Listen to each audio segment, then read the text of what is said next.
वडूज येथे ग्रामविकास मंत्री जयकुमार गोरे यांच्या मार्गदर्शनाखाली येरळा नदीची स्वच्छता मोहीम वडूज नगरपंचायतीमार्फत राबवण्यात येत आहे. नगरपंचायतीकडून मान्सूनपूर्व तयारी सुरू करण्यात आली असून या नदी स्वच्छता मोहिमेचा शुभारंभ सोनिया गोरे यांच्या हस्ते करण्यात आला.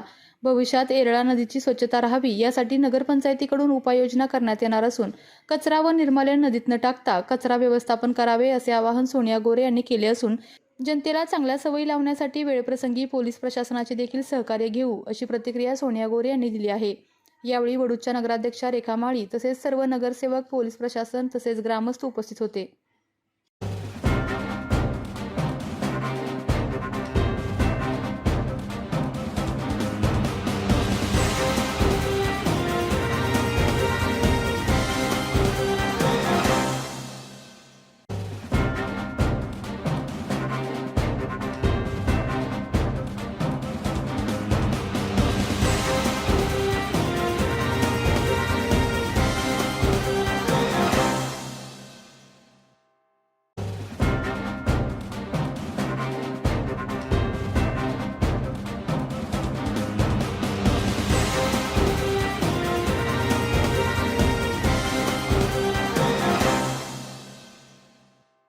नगर पंचायतीमार्फत आणि या युवा संघटना जी आहे आपल्या वडूजची त्यांच्या मार्फत आम्ही नदी स्वच्छतीकरणाचं पहिलं काम हातात घेतले आणि माझी आणि आपल्या ह्या महाराष्ट्र राज्याचे ग्राम विकास मंत्री जयकुमार गोरे भाऊ यांच्या विचारातून आम्ही खूप दिवसापासून वडूज शहर हे सुंदर शहर आणि स्वच्छ शहर कसं करता येईल याच्या बाबतीत चर्चा आम्ही गेली दीड वर्ष झालं करतो आहोत.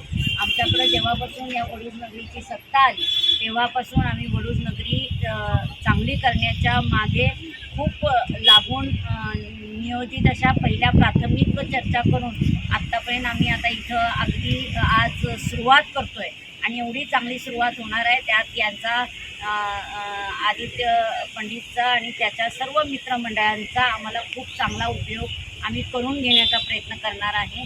आणि या वडूज नगरीचे सगळे जे सहकारी आहेत, नगरसेवक असतील, जुने नगराध्यक्ष असतील आणि सगळे जे जनता असेल त्यांच्या बरोबरीनं, त्यांच्या विचारातून त्यांना जसं हवं तसं आम्ही वडूज नगरी करण्याचा प्रयत्न करतो आहे. आणि ते भाऊंच्या माध्यमातून हे प्रयत्न नगरपालिकेला आम्ही पूर्ण विचार घेऊन त्या माध्यमातून, कारण त्यांच्याकडेच अधिकार आहे, त्यांनी आम्हाला परमिशन द्यायची आहे, त्यांनाच जास्त काम करायचं आहे, तर त्यांच्या माध्यमातून आम्ही ही सगळी नगरी स्वच्छ करण्याचं ठरलं आहे. त्यासाठी प्राथमिक म्हणून नदी, येरळा नदी आपली स्वच्छ व्हावी याच्यापूर्वीसुद्धा बऱ्याच जणांनी, डॉक्टर साहेब असतील, डॉक्टर मांडवे त्यांनी आधीपासून सुरुवात केलेलीच होती, पण त्यांना तसं जास्त करता आलं नाही.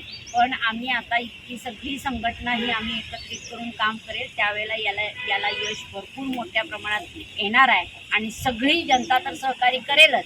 त्यात आम्हाला अजून एक मदत हवी आहे पोलीस यंत्रणेची, कारण त्यांच्यामार्फत आम्ही सगळ्या जनतेला अशा चांगल्या सवयी लावण्याचं त्यांच्या माध्यमातून आम्ही प्रयत्न करणार आहोत. आणि त्याच्यासाठी मी काल सोनवणे साहेबांशी पण बोलले की आम्हाला तुमची मदत खूप लागणार आहे, कारण आजपर्यंत ज्या लोकांना सवय होती की निर्माल्य नदीत टाका, काहीतरी नदीला वाहिलं की आपल्याला आपलं प्रवृत्ती, काही दुष्ट प्रवृत्ती नष्ट होतात, अशा काही काल्पनिक कल्पना आहेत. त्या सगळ्या बाजूला ठेवून आपण नदीमध्ये कोणत्याही प्रकारचं निर्माल्य किंवा कोणत्याही प्रकारची घाण जाऊ नये म्हणून आम्ही प्रयत्न करणार आहोत. त्यातलं प्राथमिक शोष खड्डे घेणार आहोत नदी स्वच्छ केल्यानंतर, म्हणजे जे गटाराचं पाणी नदीत जाणार आहे ते सुद्धा आम्ही पूर्णपणे अडवून शोष खड्डे घेऊन शोष खड्ड्यातनं शुद्ध होऊन पाणी नदीत कसं जाईल अशा सगळ्या आम्ही गोष्टीचं नियोजन सध्या आम्ही करतो आहे.